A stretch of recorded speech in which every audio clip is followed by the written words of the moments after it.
اللہ رب العزت نے اس عالم میں بہت ساری چیزیں پیدا کیے اور ان میں اشرف المخلوقات حضرت انسان کو بنایا اور انسانوں میں سب سے اشرف حضرات انبیاء کرام کو بنایا اور انبیاء میں سب سے افضل محمد مصطفیٰ صلی اللہ علیہ وسلم کو بنایا. آپ صلی اللہ علیہ وسلم تمام انسانوں کے لیے رہبر ہے. آپ صلی اللہ علیہ وسلم تمام انسانوں کے لیے نمونہ ہے. آپ صلی اللہ علیہ وسلم کے اخلاق و کردار ایسے ہیں کہ ہر کوئی آپ پر بڑے پتہ ہو جاتا ہے. حتیٰ کہ انگریز کہتے ہیں کہ محمد صلی اللہ علیہ وسلم جیسا اس دنیا میں کوئی نہیں اور محمد صلی اللہ علیہ وسلم کے پاس جو چیز ہے وہ کسی کے پاس نہیں. دوستو حضور صلی اللہ علیہ وسلم کی سیرت کا مطالعہ کرو اور اس کو پھیلاؤ اور اس پر چلو. محترم حضرات، آپ صلی اللہ علیہ وسلم کے اخلاق و سیرت کہاں تک بیان کی جائے. حضرت عائشہ صدیقہ رضی اللہ تعالیٰ عنہ فرماتی ہیں کہ قرآن آپ کی سیرت اور اخلاق کا مجموعہ ہے. اللہ نے قرآن اتارا، آپ صلی اللہ علیہ وسلم کی اخلاق میں تفسیر ہے. ایک مرتبہ آپ کسی غزوہ سے واپس لوٹ رہے تھے. آپ صلی اللہ علیہ وسلم اور آپ کے ساتھی الگ الگ جگہ کسی آرام کے لیے اترے. کپڑے دھو کر سکھائے اور سب آرام کرنے لگے. اتنے میں ایک دشمن آیا. آپ صلی اللہ علیہ وسلم کا تلوار جو درخت پر لٹکی ہوئی تھی لے کر کھڑا ہو گیا کہ آج محمد کو قتل کرنے کا اچھا موقع ہے. آپ صلی اللہ علیہ وسلم بیدار ہوئے اور کھڑے ہو گئے. اس دشمن نے کہا، بتا محمد اب تجھ کو مجھ سے کون بچائے گا.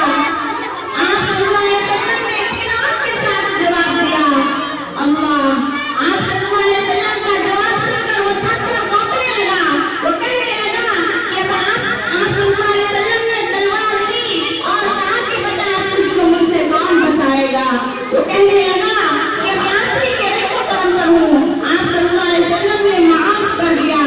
ایسے آپ صلی اللہ علیہ وسلم کے اخلاق ایسے کئی واقعات ہیں جو کتب حدیث میں بھرے پڑے ہیں. آپ صلی اللہ علیہ وسلم کو کتنا ستایا اور کتنی اذیتیں دی، پھر بھی فتح مکہ کے وقت آپ صلی اللہ علیہ وسلم نے سب کو معاف کر دیا. محترم دوستو، حضور صلی اللہ علیہ وسلم کی سنت اور اخلاق کا مطالعہ کرو تو آپ کو انداز لگے گا کہ حضور صلی اللہ علیہ وسلم نے امت کے لیے کیسے اخلاق پیش کیے. چنانچہ محققین نے سیرت کی کتابوں میں واقعہ بھی درج کیا ہے کہ جب حضور صلی اللہ علیہ وسلم کی عمر 35 سال تھی، جب قریش خانہ کعبہ کو اصل نو تعمیر کیا کیونکہ اس کی دیواریں سیلاب کی وجہ سے پھٹ گئی تھی. عمارت کی تعمیر میں سب شریک رہے، مگر جب اجر اسود نصب کرنے کی باری آئی تو آپس میں اختلاف پیدا ہو گیا اور یہ اختلاف سخت ہوتا گیا.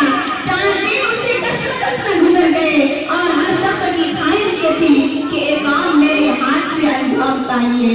بالآخر ابو امیہ بن جعفر جو سب سے بڑی عمر والا جوابی تھا، اس نے مشورہ دیا کہ کسی کو ان کو بنا کر ایک کام پائے، تقریر تک پہنچایا جائے اور اس کی رائے پر سب نے اتفاق کیا اور یہ بات قرار پذیر ہوئی کہ جو شخص سب سے پہلے حرم میں داخل ہوگا وہی اس کا اسم حرم ہوگا.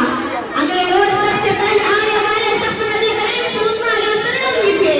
آپ صلی اللہ علیہ وسلم کو خانہ کعبہ کے دروازہ پر پائے تو حاضر امین والزیناہ کے نعرے لگا دیے کہ امین ہے اور ان کے فیصلے پر راضی ہے.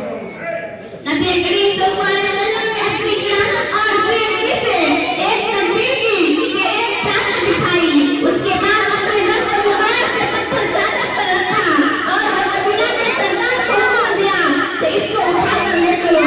پتھر اس جگہ پر لے جایا گیا جس جگہ اس کو نصب کرنا تھا. اس کے بعد حضور پاک صلی اللہ علیہ وسلم نے اپنے دست مبارک سے اس کی جگہ نصب کر دیا. اس طرح وہ جھگڑا ختم ہوا ورنہ قریش مکہ معمولی سی بات پر دلہ برس جنگ کیا کرتے تھے اور ایک کام بڑا کام تھا. محترم حضرات، اس واقعہ سے معلوم ہوا کہ حضور صلی اللہ علیہ وسلم نے کس طرح لوگوں کے درمیان جھگڑوں کو مٹایا. اگر آج بھی کوئی شخص کسی قوم کا قائد بنتا ہے تو وہ جناب مدنی تاجدار صلی اللہ علیہ وسلم کی سیرت و اخلاق کے مطابق زندگی گزارنے کی توفیق عطا فرمائے. کہ محمد سے وفا تم نے